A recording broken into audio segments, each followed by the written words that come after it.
precisazione, buongiorno Gino Spinelli. Senta, questo conto di Silvio Berlusconi di cui le ha... Scusi avvocato, ci sarebbero delle domande da fare. Scusate, non abbiamo compreso. Prego, completi pure. Così se vuole fare il controesame. Ecco, faccia.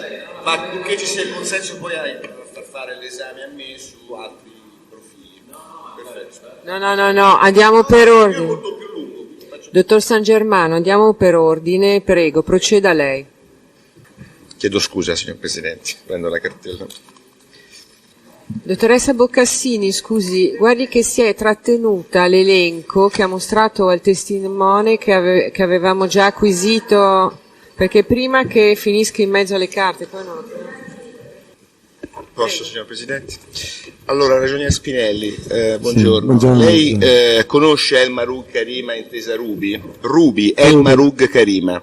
Sì, le spiego, sì, la conosco, l'ho conosciuta. Ecco. Quando l'ha conosciuta e perché?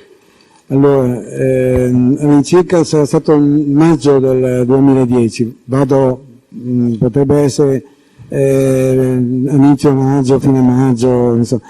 Il dottor Berlusconi mi aveva telefonato dicendomi che sarebbe venuta da me questa persona che ha delle necessità di sentire non si sente bene, ragionier Spinelli, non si sente bene. Dunque, alzi un po' il microfono per sicurezza.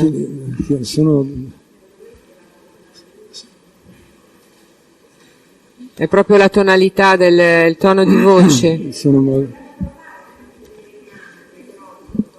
Ma è proprio una questione di tonalità, il microfono funziona bene. Lei è sfortunato, ha proprio un tono di voce che non viene bene registrato e allora deve proprio sforzarsi di alzare lei la voce perché non c'è altro sistema. Stava dicendo che a maggio 2010... Sì, ecco, quindi nel maggio 2010 il dottor Berlusconi mi ha telefonato preannunciandomi la visita di questa persona, dicendo ha dei problemi, ha bisogno di essere aiutata, sento qual è il suo problema e veda un po' di dare una mano. In effetti poi mi ha telefonato, è venuto da me e mi aveva chiesto 5.000 euro. Quando è venuto da lei? Sempre nel maggio? Sempre, sì, poco dopo la telefonata.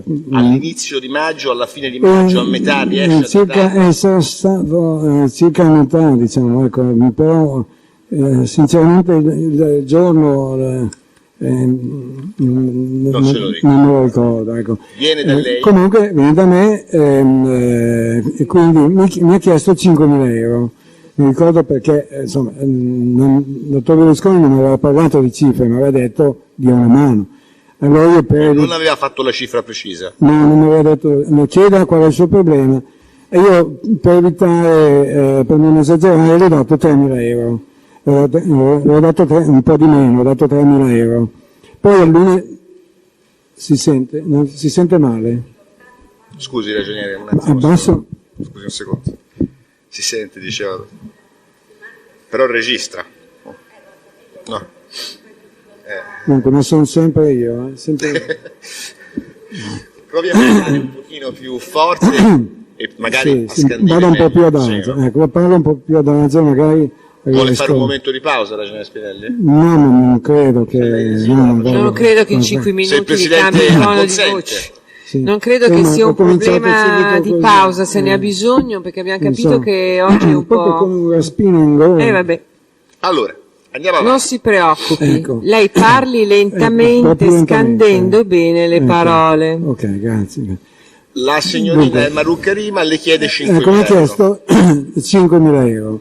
Io, non avendo avuto indicazioni precise, non mi sono fidato a darglieli tutti e non ho dato, credo 3.000, ecco, ho dato credo 3.000 euro.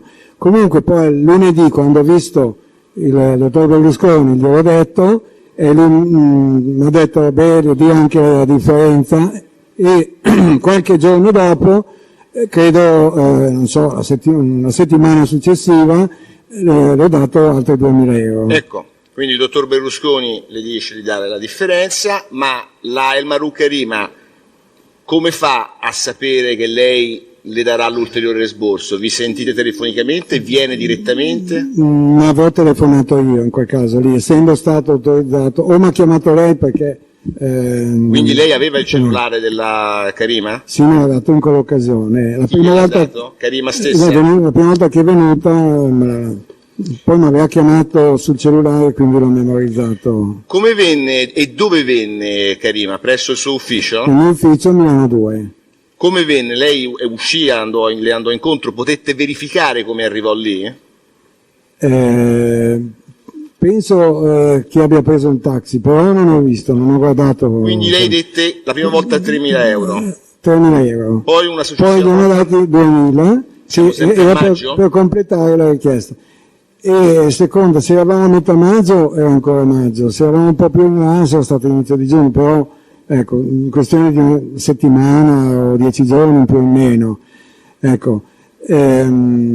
Poi è venuta un'altra volta, qui eravamo credo in giugno, che aveva degli ematomi in faccia, e senza preavviso, però faceva veramente pena. Ha raccontato che la sua vicina, non so, la sua coinquilina l'aveva picchiata, eccetera, e io gli ho dato ancora 3.000 euro, o qualcosa del genere. Sempre su autorizzazione del dottor Berlusconi? In quel caso lì credo di essermi arrischiato, faceva pena, o ho telefonato oppure mi sono fidato. Perché lei rispondendo alle domande fino adesso ha sempre detto con grande precisione che lei non si azzarda mai a fare nessun tipo di atto dispositivo senza la preventiva autorizzazione del dottor Berlusconi, essendo soldi di Berlusconi. Certo. In questa occasione avrebbe fatto un'eccezione. Ecco, non mi ricordo se ho telefonato per chiedere l'autorizzazione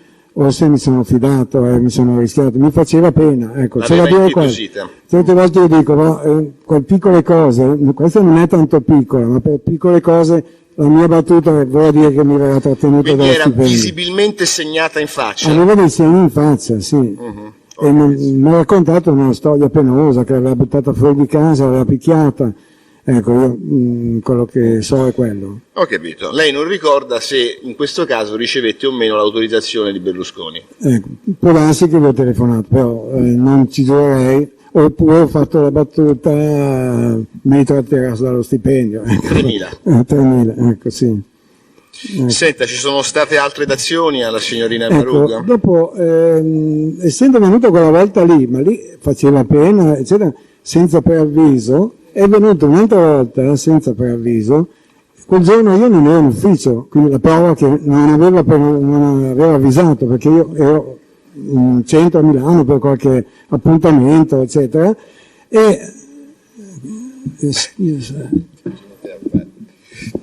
devo parlare, ecco, e la distanza questa va meglio, no? Ecco, voce alta. Dunque, quella volta, ecco, quella volta è arrivata senza preavviso, si sente meglio, no? Scusi.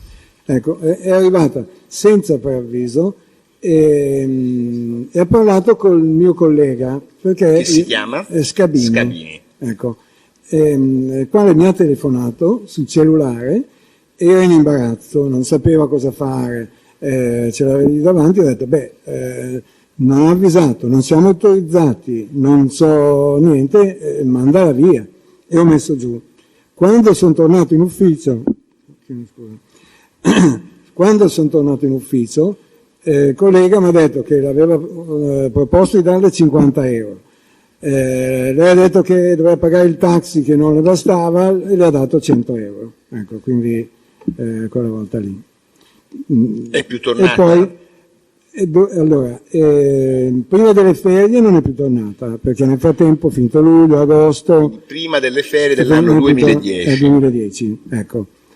Deve essere tornata ancora senza preavviso, non mi ricordo se fine settembre, perché telefonava, sì, ogni tanto mi telefonava, anche al sabato, delle volte ero impegnato con delle persone, in quel periodo ero impegnato per dei lavori, una mia ristrutturazione della mia casa, e lui con la gente, dovevo anche allontanarmi, che mi chiamava, eccetera, e io dicevo sempre, devo chiedere, se non mi danno l'autorizzazione non posso fare niente.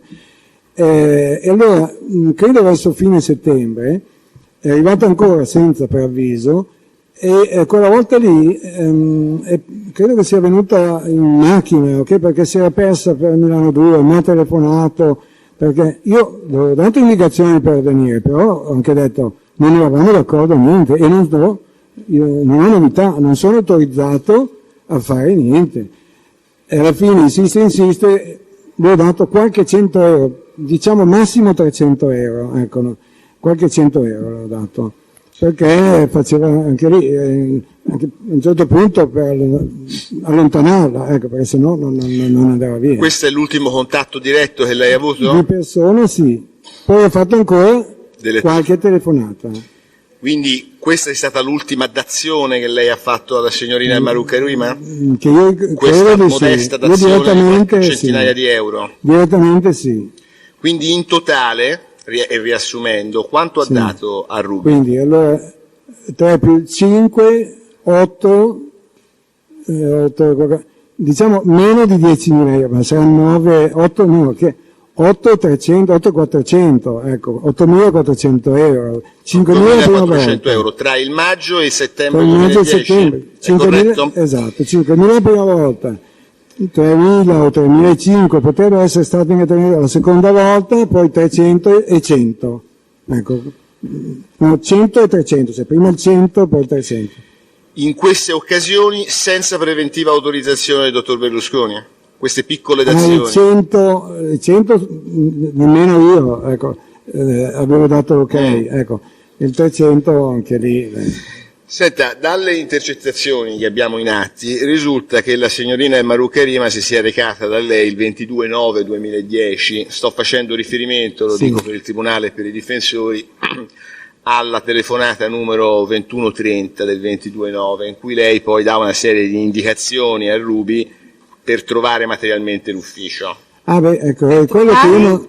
Materialmente l'ubicazione dell'ufficio. Sì. Ecco, è quello che io non ricordavo se era fine settembre o primo di ottobre, che è arrivata senza preavviso, però era in macchina e quindi non trovava la strada. Le altre volte si vede che era venuta in taxi, penso. Poi abbiamo una serie di intercettazioni, faccio riferimento ai progressivi 1267, 1542 e 1643, in cui lei interloquisce personalmente con Maruca Rima, la quale le chiede dei soldi.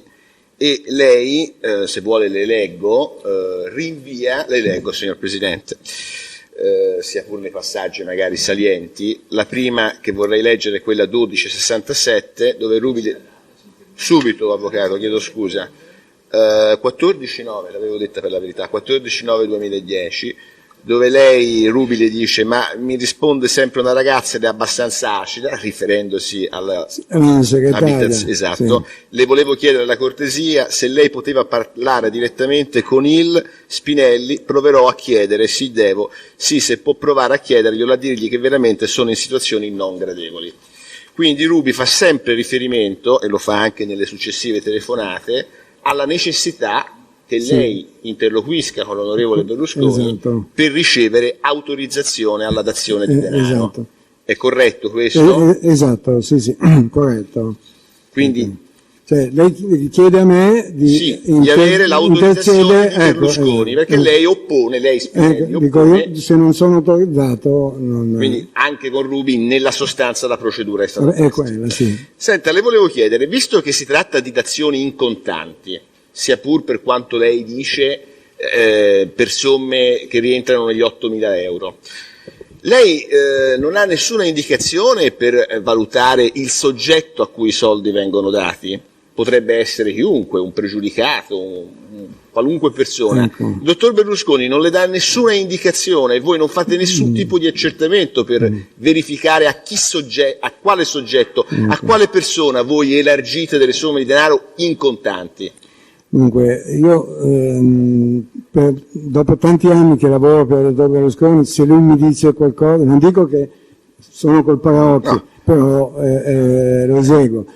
Se ho qualcosa da dire, poi non so che una persona è stata arrogante, poi io glielo dico perché lui lo sa che sono quello che ho in mente, glielo dico. Me l'ha detto una volta che sono solare, quindi mi conosce da un po'.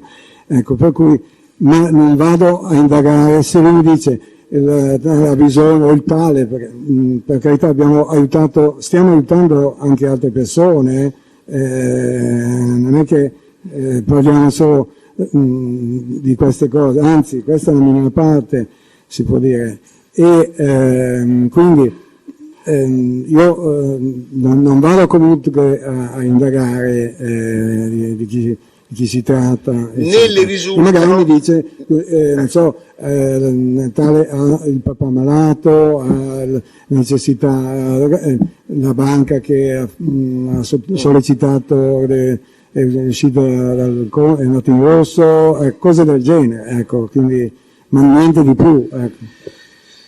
Va bene. Abbiamo detto che il rapporto con Ruby si estende tra l'inizio suo personale, il rapporto che lei ha specificato nei termini in cui ha specificato e di cui prendiamo atto, tra maggio e settembre del 2010. Siamo d'accordo? Sì, esatto, sì, sì. L'onorevole Berlusconi le disse mai nulla in ordine a eventuali parentele, rapporti parentali della signorina Elma Ruccarima che lei finanziava su disposizione del dottor Berlusconi per somme che lei ha descritto essere abbastanza piccole, specialmente se poste a raffronto con quelle fino a poco fa analizzate. Le ha mai detto niente? È la domanda l'onorevole Silvio Berlusconi circa parentele della signorina Ruby che veniva un po' a mendicare soldi. No, non ho mai parlato di dettagli di questo genere. No. Di? Dettagli, ecco, dettagli. Avevo capito di dettagli. Sì. Di dettagli. Quindi non è venuto fuori nulla da parte del dottor Berlusconi su questi profili. Benissimo. Lei conosce, e passiamo a un altro aspetto, la signora Nicole Minetti? La conosco senz'altro e devo dire che per un po' di tempo la conoscevo soltanto di nome. Poi ho iniziato, l'ho vista qualche volta, ma sarà stato, adesso non vorrei sbagliare, aprile, ma sempre del 2010, ecco, prima anche perché era stata eletta alla regione, eccetera, quindi sapevo, ma di persona l'ho conosciuta, credo intorno dopo la primavera del 2010, ecco. Di persona? Di persona, sì. Ma previamente aveva avuto dei rapporti telefonici? No, neanche telefonici. No, quindi possiamo datare l'insorgenza del rapporto fra lei e la Minetti? Sì, credo aprile-maggio 2010, forse anche dopo. Ecco. Aprile-maggio 2010 e anche dopo. A che cosa è dovuto il nascere del rapporto tra lei e la Minetti? Fu un rapporto, per così dire, diretto oppure sempre immediato, ovvero nell'interesse di Silvio Berlusconi? Lei mi aveva spiegato, naturalmente poi ho chiesto conferma al dottor Berlusconi, mi aveva spiegato che si stava occupando degli affitti degli appartamenti di Via Olgettina, non sapevo esattamente quanti fossero, Via Olgettina non sapevo nemmeno che fosse una viettina, pensavo fosse solo quella che passa davanti a San Raffaele, non avevo mai notato quella viettina lì. E quindi c'era il problema di rimborsare gli affitti che lei pagava, eccetera. Allora lei mi ha telefonato dicendo sarà venuta, immagino, a portarmi le carte, portarmi le bollette. Lei in assoluta buona fede, immagino, però dà per scontato dei passaggi che invece vanno chiariti. No, scusi, io se non sono stato chiaro, però quindi la Minetti veniva a chiederle dei rimborsi a lei, giusto? Per il pagamento degli affitti di via Oggettina. Ho sintetizzato bene? Sì, cioè lei mi aveva importato le bollette che a me servivano anche per controllare, per mandare soldi così, però prima, a parte che il bonifico poi me lo firmava sempre il dottor Berlusconi. Quindi le provviste le metteva a disposizione l'onorevole Berlusconi? Sempre, sì, ecco. Quindi a me serviva come giustificativo. E quindi il flusso di denaro ce lo può descrivere qual era in riferimento agli appartamenti di via Oggettina 65? È la domanda. Qual erano i passaggi di denaro? Quindi la Nicole Minetti ho capito meglio successivamente che aveva alcuni contratti intestati a lei o suo padre o tutte e due per cui c'era il problema, siccome gli affitti formalmente li doveva pagare lei, c'era il problema di rimborsare quindi il prestito in questo caso risulta dato a Nicole Minetti, non alle inquiline che io non sapevo neanche chi fossero. Con cui lei non ha mai avuto contatti? In quel periodo no, successivamente sì. Ecco. In quel periodo non avevo ancora avuto. Quindi la gestione degli appartamenti di via Oggettina 65 era nelle mani, nella disponibilità Nicole Minetti. Di Nicole Minetti. Sì. Le provviste per i pagamenti li metteva lei veniva da me, ha cominciato comunque quel periodo lì, credo aprile, maggio del 2010. Vediamo un po'. Non so esattamente da quando sono stati fatti i contratti. Questo, benissimo. Vediamo un po'. Cosa esattamente pagava il dottor Berlusconi? Cioè quali voci? L'affitto, quindi il canone di locazione. Il canone di locazione, le spese condominiali, il riscaldamento quando c'era, basta. Le bollette, le bollette delle utenze, luce, gas, le domande. Sì, le utenze, il gas, può essere che insieme ci fosse anche quello. Ecco. Lei ricorda quanti erano questi appartamenti? Innanzitutto conferma che si tratta di appartamenti di via Oggettina 65? Sì. Quindi conferma. Ricorda quanti erano questi appartamenti? E a chi erano intestati? Lei ha parlato di contratti intestati a Minetti o al padre. Lei ricorda gli altri formali intestatari dei contratti di locazione? Sì, io devo dire che le idee chiare non le ho mai avute. Per chiarirmi un po' di più ho dovuto andare dalla signora Donati, che è l'amministratrice del condominio, lì della proprietà, ecco, perché se no non ne venivo a capo. Poi ci sono stati degli spostamenti, cioè io sinceramente non ci capivo. Quando li ha fatti questi accertamenti? Li ha fatti in funzione di questo processo lei? Cioè, un po' dopo, ecco. Per prepararsi a venire a rendere testimonianze? No, per pagare. Per pagare, sì, per pagare. Allora, ultimamente abbiamo fatto un bonifico per gli affitti aprile, maggio, giugno di quest'anno? Ecco, direttamente alla società proprietaria degli immobili. Che è la società proprietaria? Se lo ricorda? È la Frizza? Come? Frizza? Glielo suggerisca più forte perché non credo che abbia sentito. Sì, Frizza? La Frizza, immobiliare Frizza. Sì. Perfetto.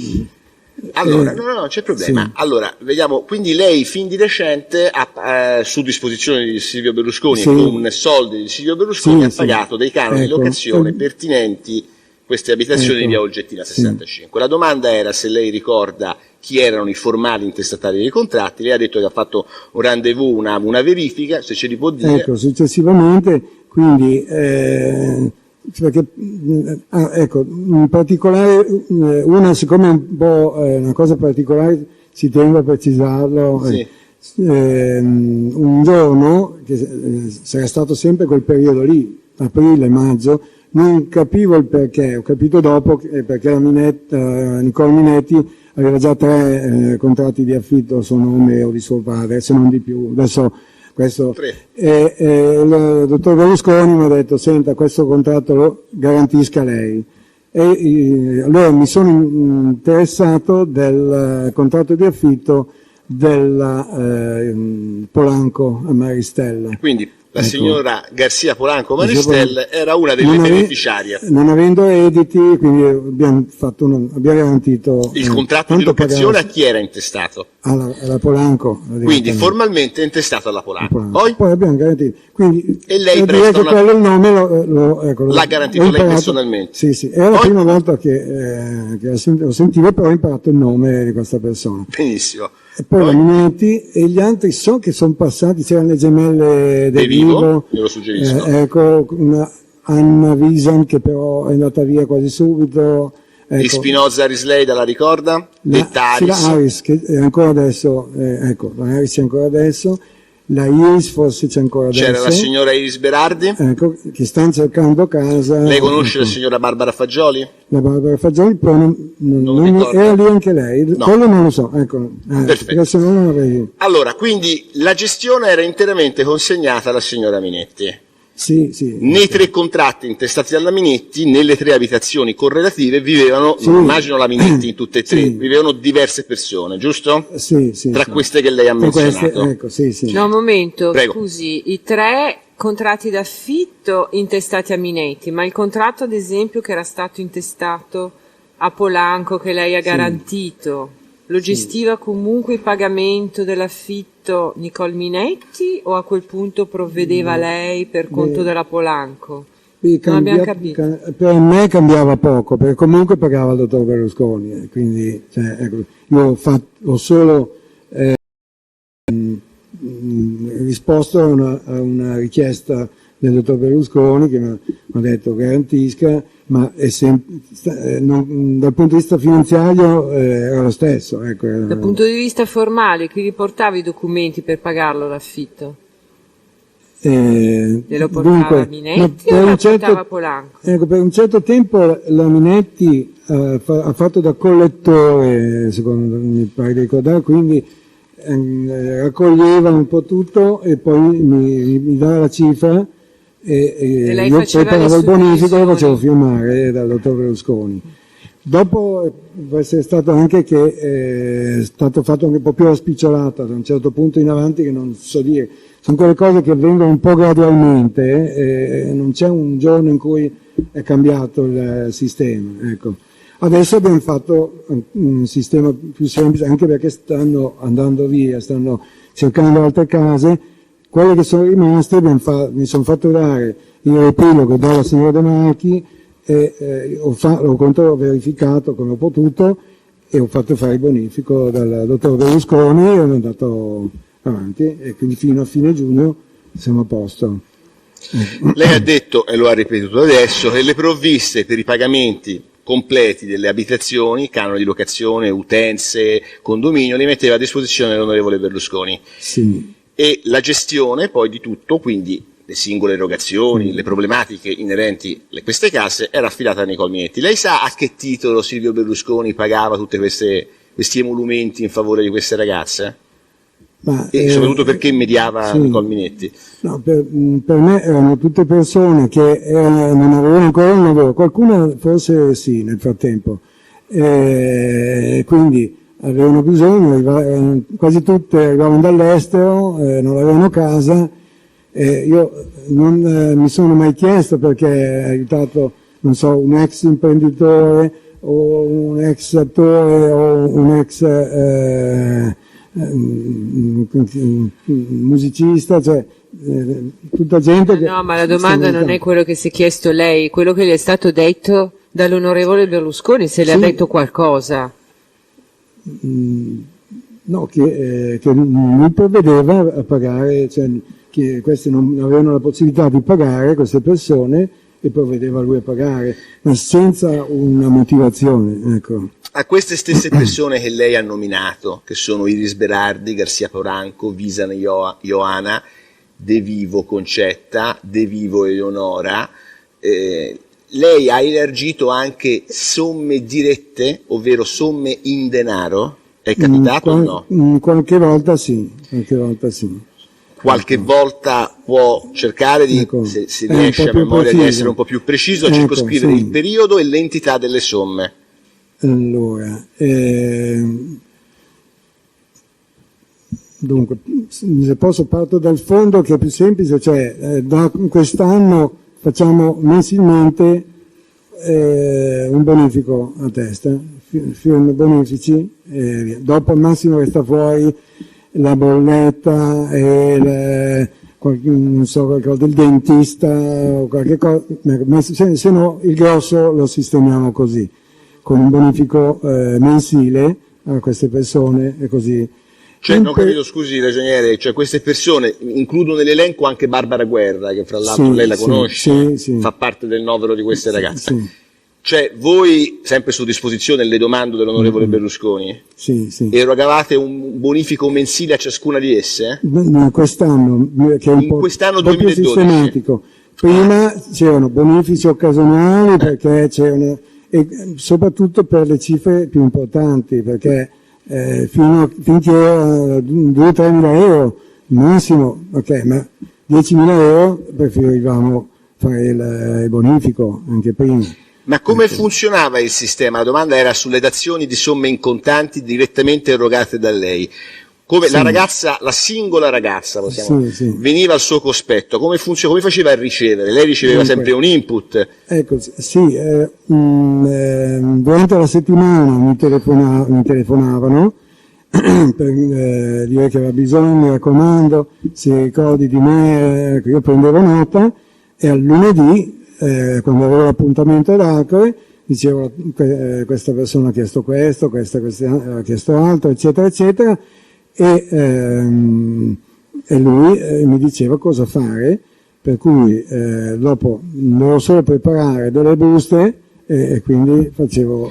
Quindi i contanti venivano immessi in una busta e da lei direttamente consegnati alle singole richiedenti, corretto? Esatto, sì. Lei non conosceva, le domando, o conosceva i giustificativi delle singole relazioni? No, per queste cose no. No. Io sapevo che dovevo dare 2.000 euro, mettevo una busta 2.000 euro. Trattavasi di soldi tratti dalle provviste personali dell'onorevole Berlusconi. Esatto. Quindi, erano quelle cifre che poi reintegravamo, quando ne parlavamo prima, che facciamo quei prelevamenti, quelle cifre che poi reintegravamo nella cassa di Arcore. Lei sa se queste ragazze frequentassero l'abitazione dell'onorevole Berlusconi, intrattenessero con lui un rapporto personale? Beh, adesso lo so. No, quello che ha letto sui giornali no. Allora? Non le ho mai incrociate a Milano 2. Cioè quando gli dava i soldi? No, scusi, ad Arcore. Non l'ha mai incrociata ad Arcore? Ad Arcore. A parte che io che ho conosciuto prima sempre di quel maggio circa, anche dopo, anche settembre 2010, erano pochissime, quindi gli altri per me erano tutte un nome, ecco. Massimo, dicevo prima, una volta forse la Sorcinelli, che però si fermava, non entrava neanche in ufficio, in doppia fila, in macchina. Prendeva la busta e andava? Che mettevo in una cartelletta, ecco. Va bene, ci riserviamo eventualmente di concludere. Grazie. Prego, Avvocato Ghedini. Soltanto un'unica richiesta di chiarimento alla ragione Spinelli, cioè se lei sa quel conto personale dell'onorevole Berlusconi come veniva alimentato, cioè da dove provenivano quei denari che c'erano dentro quel conto. Il conto presso il Montepaschi? Quello di cui abbiamo parlato oggi, di cui conto 1.29. Sì. Ecco, in pratica si può dire gli unici redditi del dottor Berlusconi si può dire che sono i dividendi che distribuisce il gruppo. Quindi quel conto era alimentato dai dividendi? Dai dividendi del gruppo. Va bene, grazie. Lei ricordi in quegli anni quanto erano i dividendi 2009-2010 che entravano nel conto personale di Berlusconi? Scusi, cioè le cifre che sono entrati nel conto personale? I dividendi che sono entrati.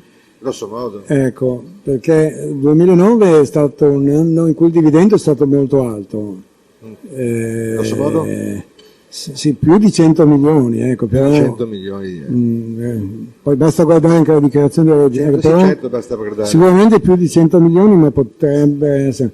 e anche il 2010, quindi 2009 forse ancora di più. Ecco, 2010 più di 100, anche il 2010 era più di...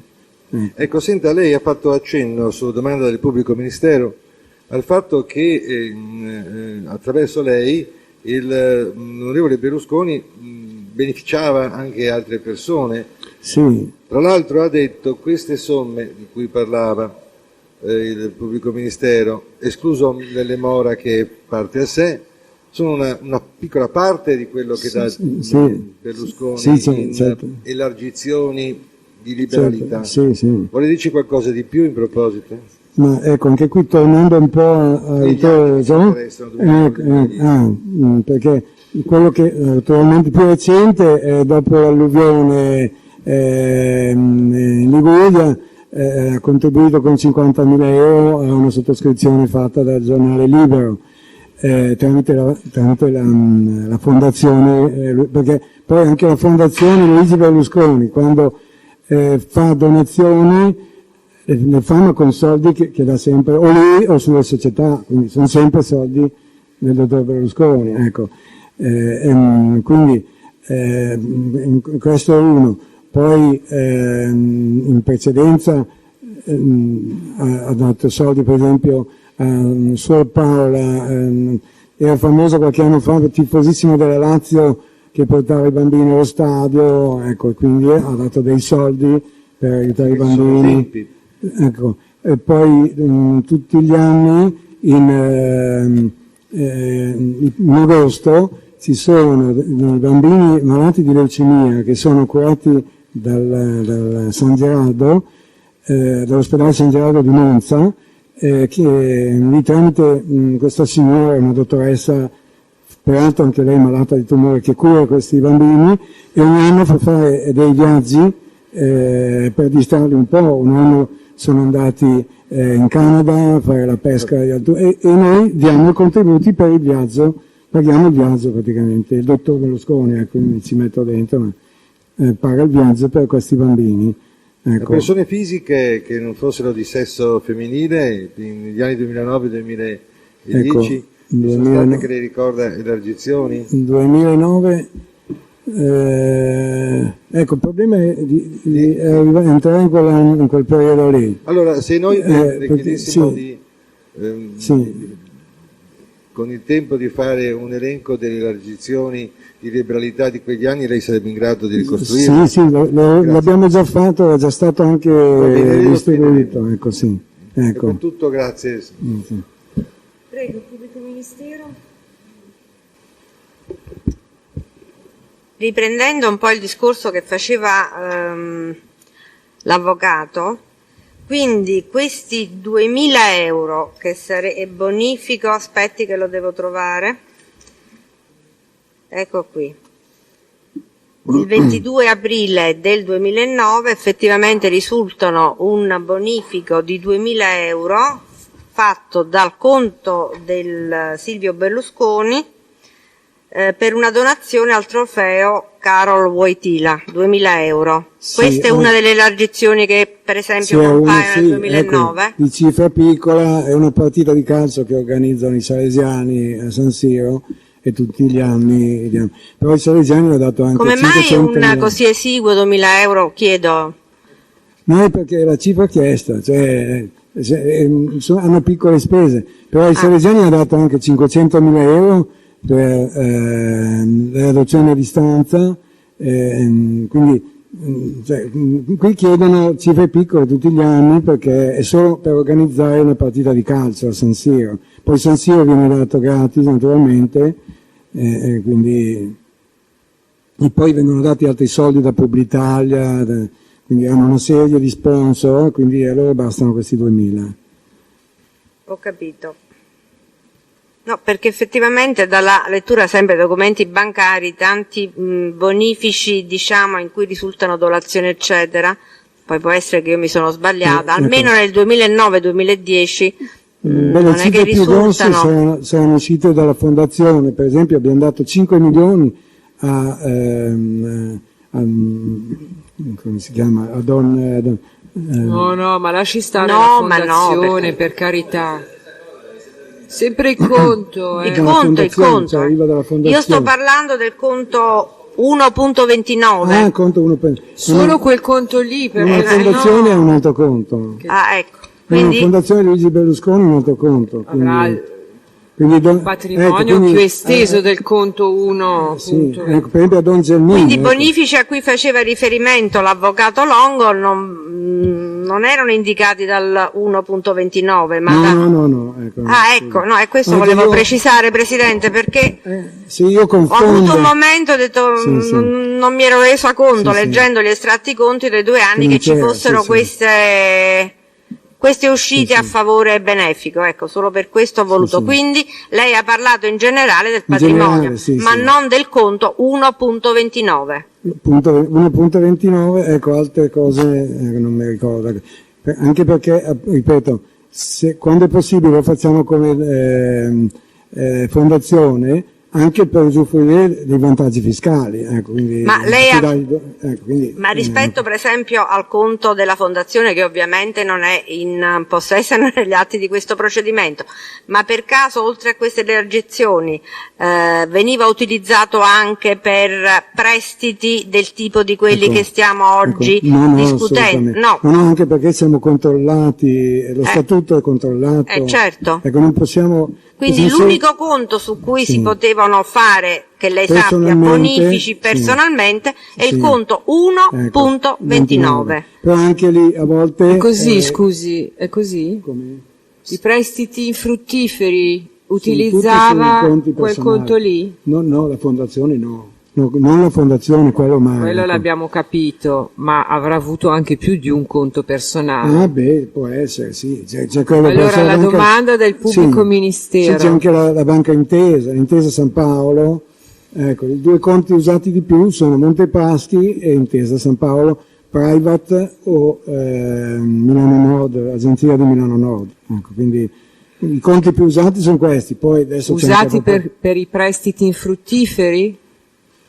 Può essere che per cifre, può essere ragioniere, ce lo dica lei, non lo sappiamo. Il Montepaschi è il più comodo perché sono lì vicini, a 100 metri dall'ufficio l'agenzia, però non si esclude che possiamo aver usato anche altre banche, però non sono sicuro, ecco, E comunque se così è in modo più occasionale, abbiamo capito? Sì, su altri conti, sì, più occasionale. Quello più usato è senz'altro Montepaschi, il 90% per queste cose, ecco, proprio anche per nostra pigrizia sarà, non so, per comodità. Ecco, praticità, perché vicino al suo ufficio. Se no bisogna perdere un'ora di tempo, andare e tornare, portare il bonifico, in 5 minuti facciamo l'operazione. Non ho altre domande. Solo delle precisazioni.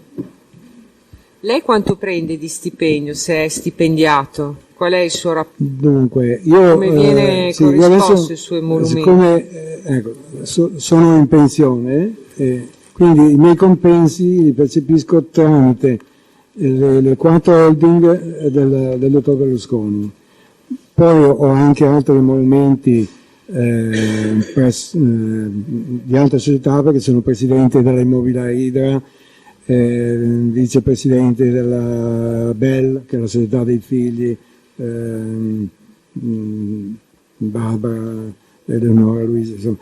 E ho altre cariche, per cui ho altre cariche in altre società. Per il vero e proprio stipendio lo percepisco da 4 holding del dottor Berlusconi, e lì sono circa 13.000 euro lordi al mese, ecco, in questo momento, sommate tutte e 4 le cariche nelle diverse società, e gli emolumenti, escluse le altre, dove è un compenso come amministratore, non è uno stipendio, ecco. Però quando sono andato in pensione il mio stipendio è stato attribuito, mi viene pagato tramite queste società. Quando lei ha detto che a giugno aveva dato 3.000 euro in contanti a El Marug Karima, di sua iniziativa sostanzialmente. Sì. Poi dopo lo aveva detto all'onorevole Berlusconi di averlo fatto. Sì, quello senz'altro, sì. Ha ricevuto la sua approvazione, per cui in sostanza anche quei 3.000 euro li aveva pagati lui, o comunque aveva dovuto sostenerli dal suo stipendio personale? No, quella è una battuta che avevo fatto, ma se non avesse approvato me lo ricorderei bene, perché ho sempre cercato di non fare niente che gli potesse dispiacere, ecco. In quelle volte che c'è stato qualche disguido me lo ricordo, ma non per queste cose, per altre cose. Quando dice che consegnava i soldi in contanti a Elmar Karima piuttosto che agli altri nominativi a cui ha fatto riferimento prima, si ricorda le banconote? Se erano da 500 euro, se erano tutte da 100, se erano da 50, se era misto, se era dato irrilevante? Quello della Rubia, in generale. In generale. Se ci sono delle differenze poi ce lo specifico. Ecco, adesso non nello specifico, perché cerchiamo magari di spezzare anche un po', però devo dire che la maggior parte saranno stati anche da 500, prezzi da 500. Sempre perché quando usciamo dalla banca con tutti questi soldi, meno diamo nell'occhio meglio è, ecco, quindi questo. E la stessa domanda, per quanto riguarda il denaro che lei era solito portare presso la residenza di Arcore dell'onorevole Berlusconi, sì. Le banconote che taglio avevano? Anche lì anche da 200 a volte, da 200 qualcosa da 100, ma il grosso è sempre direi quasi sempre da 500, per lo stesso motivo, ecco. Non abbiamo capito, lei prima su domande della dottoressa Boccassini che le chiedeva ma perché lo stesso giorno venivano emessi 2 assegni che venivano incassati lo stesso giorno per importi diversi. Non abbiamo capito sì, adesso la spiegazione, ce lo vuole rispiegare, ecco, perché non abbiamo proprio capito. Ecco, lei ha detto perché così la banca ce li consegnava. È un'ipotesi. Però adesso mi viene in mente un altro particolare. No, vabbè, ma allora fermiamo. Vabbè, dica il particolare. No, proprio perché devo andare per tentativi anch'io. È capitato anche che magari la banca, il giorno in cui avremmo dovuto andare a prelevare, più che sciopero facevano assemblea, i dipendenti, quindi era chiusa la banca quel giorno, e quindi l'assegno che era programmato magari per il venerdì o per un giorno l'abbiamo incassato insieme a quell'altro. Non ho altre spiegazioni sinceramente, ecco, non so cosa dire d'altro, ecco, o quella di prima o questa, per me è capitato, non so dire se in quel caso, ecco, però è capitato. No, l'ipotesi di prima che non abbiamo capito, perché se lei li assegni e li incassa lo stesso giorno, che motivo c'è di farne 2 diversi di assegni? La banca è uguale, sì, no? Gli assegni ce li firma tutti insieme al lunedì, cioè al lunedì magari ci firma 3 assegni. Che noi allora spieghi bene, perché vede che noi non sapendo... ecco, scusi, sì. Quindi lei il lunedì quando va dice le probabili spese, le richieste e le probabili spese. Ecco, noi spezziamo la cifra in modo da non andare con troppe cose in un colpo solo, ecco. E quindi per qualche motivo...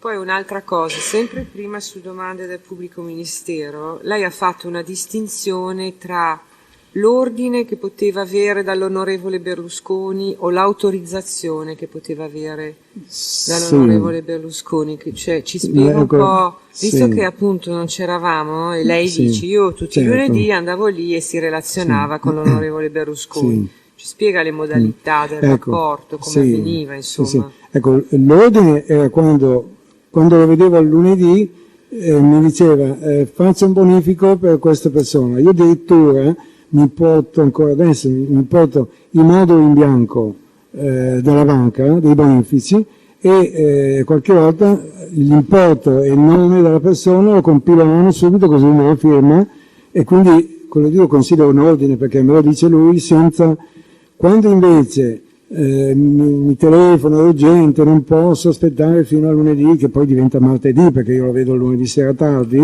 allora gli telefono e in genere o mi risponde o mi richiama quasi sempre appena può, mi telefono e lui mi dice sì, no, in base a quello che mi dice io eseguo. Ecco. Poi un'altra precisazione, lei ha avuto rapporti con Emilio Fede? Ecco, Emilio Fede, gli studi del TG4 sono a 100 metri dal mio ufficio, quindi ci incontravamo al VAR, per cui c'era anche un rapporto, direi, di amicizia. Io, per carità, l'ho sempre rispettato, l'ho sempre visto come un giornalista, io sono un impiegato, quindi, però c'era un rapporto anche di simpatia reciproca, ecco, ci si trovava, eccetera, e ci trovava al bar, non è che andavamo a Milano 2, ci sono due bar, quindi o da una parte o dall'altra vicino, ecco. E per cui i miei contatti erano quelli, ecco, con Emilio Fede. Poi quando c'è stata la vicenda delle more è capitato che mi chiedesse ma lì com'è la situazione, ecco, io rispondevo molto evasivamente e quindi dicevo che dovevo chiedere e basta, non andavo mai oltre. Tutti sanno che sono come una clerchius, quello che non devo dire non lo dico, quindi non vado a raccontare altre cose, quindi stavo sul generico, se mi chiedeva notizie dicevo semplicemente che aspettavo di essere autorizzato a fare qualcosa, basta. Domande? Presidente, l'ultima domanda. Signor Spinelli, lei sa che ora chiudono gli istituti bancari, in particolare quello di Segrate? Ecco, scusi, a che ora chiude una banca? Una banca? No, non in generale, sta chiedendo l'istituto su cui si appoggiava lei. Il Monte Paschi? Sì.